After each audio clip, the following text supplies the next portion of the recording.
Il y a des millions d'années, dans le silence ancestral de la savane, une lueur a vacillé. Ce n'était pas un éclair, ni le soleil. C'était le feu, le premier grand outil de l'humanité.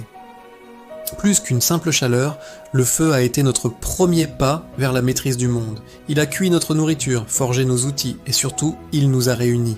Autour de ces flammes, nous avons partagé des histoires, créé des liens. Ce fut la première étincelle de la civilisation, le premier moment où nous avons commencé à sculpter notre propre destin.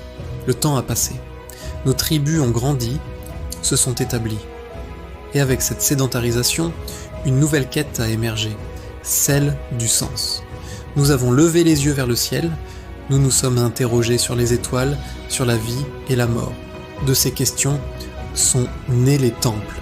Des pyramides majestueuses aux cercles de pierre mystérieux, ces édifices n'étaient pas que des constructions. Ils étaient le cœur de nos sociétés, le point de rencontre entre le visible et l'invisible. La religion nous a donné un cadre, une morale, une explication au chaos du monde. Elle a été le premier grand système de sagesse collective, unissant des millions de personnes sous une même vision. Puis, une autre révolution, plus silencieuse mais tout aussi profonde, a commencé. Dans les bibliothèques d'Alexandrie, dans les monastères européens, sur du papyrus puis du papier, nous avons commencé à consigner notre savoir. Le livre est né.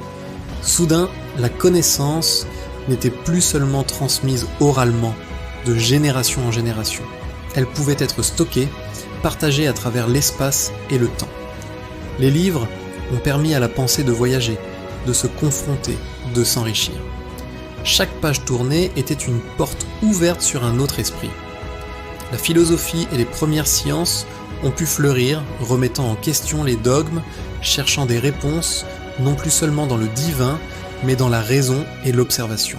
Cette quête de la raison nous a menés à l'âge de la science. Du télescope de Galilée au microscope de Van Leeuwenhoek, nous avons créé des outils pour voir l'infiniment grand et l'infiniment petit. Nous avons décodé les lois de la physique, cartographié le génome humain, compris la danse des planètes. La méthode scientifique est devenue notre nouvelle boussole, basée sur la preuve, l'expérimentation et la logique. Cette ère a radicalement transformé notre monde, nous offrant une puissance que nos ancêtres n'auraient jamais pu imaginer.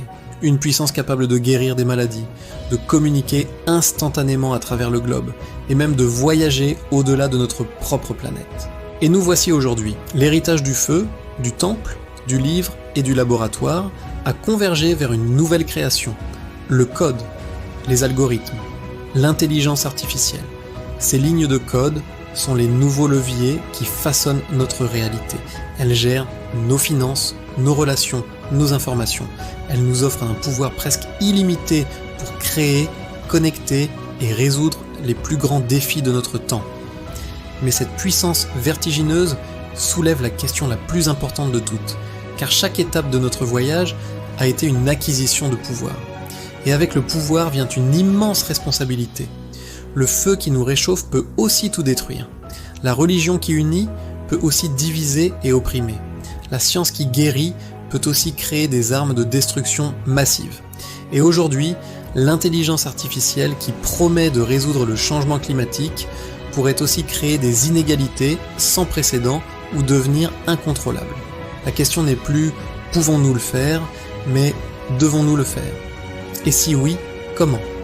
C'est là qu'intervient la notion de sagesse collective. Nous ne pouvons pas laisser ces décisions à une poignée d'individus, aussi brillants soient-ils. L'avenir de l'humanité doit être un choix conscient, fait par nous tous. Nous devons apprendre à discuter, à débattre, à intégrer l'éthique au cœur de notre technologie. Nous devons nous souvenir des leçons de notre histoire. Le pouvoir sans la sagesse est le plus grand des dangers. Notre voyage n'est pas terminé. Une nouvelle page est en train de s'écrire. Et pour la première fois, nous tenons la plume avec une conscience aiguë de notre propre pouvoir. Quel récit allons-nous écrire pour les générations futures ? Suit-il celui d'une humanité qui, aveuglée par sa propre puissance, a couru à sa perte ? Ou celui d'une espèce qui a su transformer son incroyable pouvoir en une sagesse partagée pour construire un avenir plus juste, plus durable et plus humain ? Le choix nous appartient, ici et maintenant. Merci d'avoir regardé. pensez à vous abonner pour continuer à explorer ces grandes questions avec nous.